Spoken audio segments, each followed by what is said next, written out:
दोस्तों, आप सभी लोगों का हमारे चैनल में स्वागत है। आइए आज हम लोग स्टार्ट करेंगे संख्या पद्धति। संख्या पद्धति में अब पहले जानेंगे कि संख्याएं क्या होती हैं। संख्याएं क्या होती हैं? देखिए, संख्या जो होती है एक रियल नंबर वास्तविक संख्या और एक काल्पनिक संख्या होती है। तो वास्तविक संख्या क्या होती है?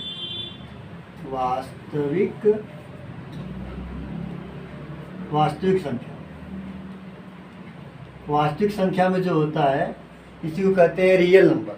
वास्तविक संख्या में माइनस इनफाइनाइट से लेकर के प्लस इनफाइनाइट तक इसमें सभी संख्याएं होती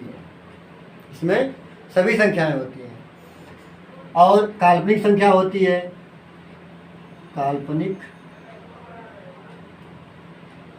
काल्पनिक संख्या होती है उसकी कि आई से इंडिकेट किया जाता है। आप लोगों ने पढ़ा होगा पिछली कक्षाओं में -√-1 ये होता है।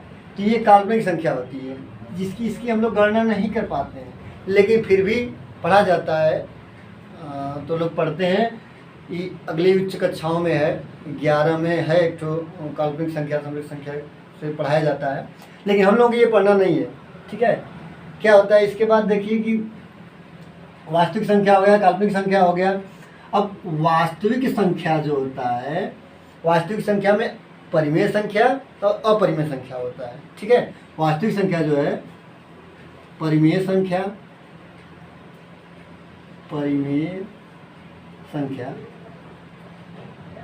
होता है और अपरिमेय संख्या होता है। परिमेय संख्या किसे कहते हैं? जिसको P/Q में लिख सकें। ठीक है, लेकिन Q जीरो नहीं होना चाहिए। इसमें जो होता है P और Q जो है इंटीजर नंबर होता है, पूर्णांक संख्या होता है। जैसे में परिमेय संख्या में हो गया कि जैसे 1/2, 2 भी आता है, 3 भी है, ये भी होता है, ये भी है, सब परिमेय संख्या है। कुछ भी ले सकते हो, लेकिन P और Q जो है, P और Q पूर्णांक संख्या होने चाहिए। ठीक है, इसको पूर्णांक संख्या लेंगे।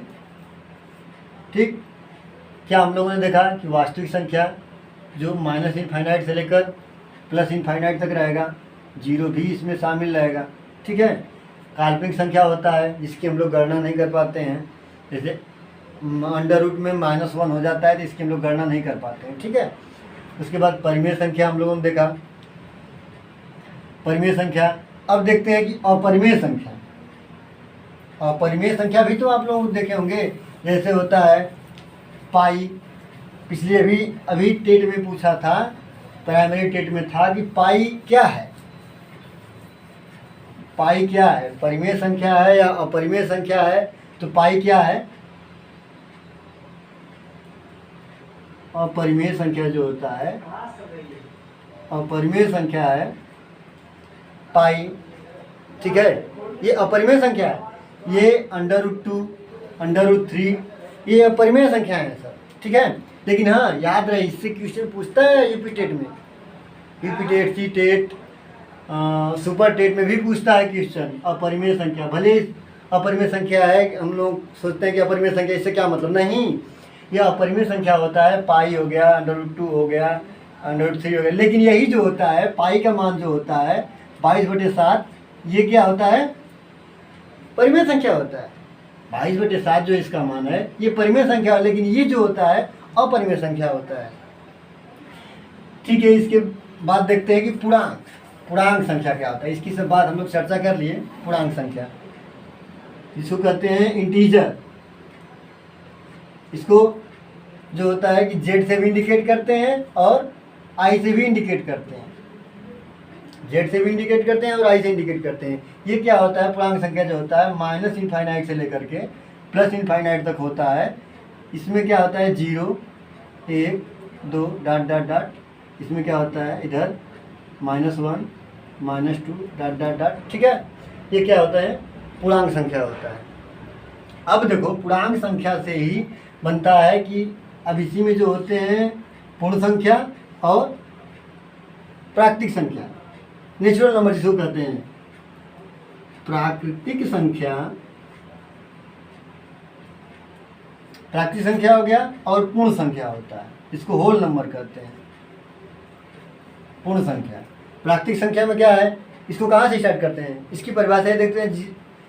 जैसे हम काउंटिंग कर सकें, काउंटिंग कहाँ से स्टार्ट करते हैं, गिनना। कहते हैं कि 1 2 3 डॉट डॉट डॉट इनफाइनाइट। जब हम गिनने स्टार्ट करते हैं तो गिनना, जो हम लोग गिनना जब स्टार्ट करते हैं तो 1 से स्टार्ट करते हैं। ये नहीं कि हम लोग कहते हैं 0 -1, ये नहीं कहते हैं। ये कहते हैं कि 1 2 3 या 1 2 3, तो प्राकृतिक संख्या है। पूर्ण संख्या क्या होता है, इसी प्राकृतिक संख्या में यदि हम 0 इंक्लूड कर देते हैं तो 0 1 2 डॉट डॉट डॉट इनफाइनाइट तक होते हैं, ये क्या होते हैं, पूर्ण संख्या हो जाते हैं। आइए आगे हम लोग बात करते हैं कि सम संख्या और विषम संख्या किसे कहते हैं। ठीक है, इतना हम लोग जाना। अब इसी में आते हैं सम संख्या, विषम संख्या, अभाज्य संख्या, भाज्य संख्या, विभाज्य संख्याएं। ठीक है, तो हम लोग चर्चा करते हैं सम संख्या पे। तो सम संख्या क्या होता है कि जो 2 से पूरी विभाजित हो जाती है। सम संख्या जो 2 से पूरी कट जाए, जैसे 2 4 6 8 डॉट डॉट डॉट इनफाइनाइट, तो क्या है, 2 से कट जा रही है। ठीक है, ये हम लोग प्राकृतिक संख्या को लेकर चलते हैं। तो 2 को क्या कहते हैं, 2 एक सबसे छोटी सम संख्या है। 2 को सबसे छोटी सम संख्या मानते हैं। ये क्या है, सबसे छोटी सम संख्या होती है। विषम संख्या में देखिए, विषम संख्या जो होता है 1 3 5, सीधा फंडा है कि जो 2 से विभाजित न हो वो विषम संख्या है, जो 2 से विभाजित हो जाए वो सम संख्याएं कहलाती हैं। लेकिन ये भी ध्यान दीजिए कि हम लोग तो इसको मान लीजिए सबसे छोटी संख्या कह दिए। ये हम प्राकृतिक संख्या की जब बात कर रहे थे तो कह रहे थे, प्राकृतिक संख्या की जब बात कर रहे थे, नेचुरल नंबर की जब बात कर रहे थे, तो हम लोग कह रहे थे कि ये 2 सबसे छोटी संख्या है। लेकिन कोई पूछते कि 0 क्या है, बहुत बार क्वेश्चन पूछा जाता है ये कि 0 क्या है, ये भी सम संख्या है। ठीक है, ये इसको हम जब कब जानते हैं कि ये जब सम संख्या का फार्मूला होता है 2k, तो 2k और विषम संख्या का होता है 2k + 1। ठीक है, तो इसमें क्या होता है, ये हम नेचुरल नंबर की बात कर रहे थे तो ये हमको सबसे छोटी संख्या मिला है। लेकिन जब k जो है पूर्णांक इंटीजर की जब बात करेंगे तो क्या होता है कि इसमें जो जब k का मान 0 रखा जाता है, यदि k बराबर 0 रखेंगे तो ये 0 मिलता है। यहाँ पे k बराबर 0 रखेंगे तो क्या मिलेगा, 1 मिलेगा। ठीक है, यहाँ पे 0 मिलता है। तो 0 देखो सम संख्या में आता है, सम संख्या के फार्मूला में, इसलिए क्या है 0 सम संख्या होता है। ठीक है, अभी ये मत सोचना कि नहीं जो 2 है सबसे छोटी सम संख्या होती है और ये एक ही सबसे छोटी विषम संख्या होती है। नहीं, ये पूछे कि यदि आप लोगों से कि सबसे छोटी विषम संख्या क्या है, या सबसे छोटी सम संख्या क्या है, या सबसे बड़ी विषम संख्या क्या है, सबसे बड़ी सम संख्या क्या है, तो उसको नॉट डिफाइंड, उसको डिफाइंड नहीं किया जा सकता है। ठीक है, वैसे नॉर्मली क्या है, प्राकृतिक संख्या में ही ध्यान दिया जाता है कि सबसे छोटी सम संख्या जो है 2 है। ठीक है, बड़ी गणना नहीं कर पाएंगे क्योंकि बड़ी तो इनफाइनाइट है, नॉट डिफाइंड है। और विषम संख्या में भी है वही है, सबसे बड़ी को डिफाइंड हम नहीं कर सकते हैं। चलिए ठीक है, आइए देखते हैं कि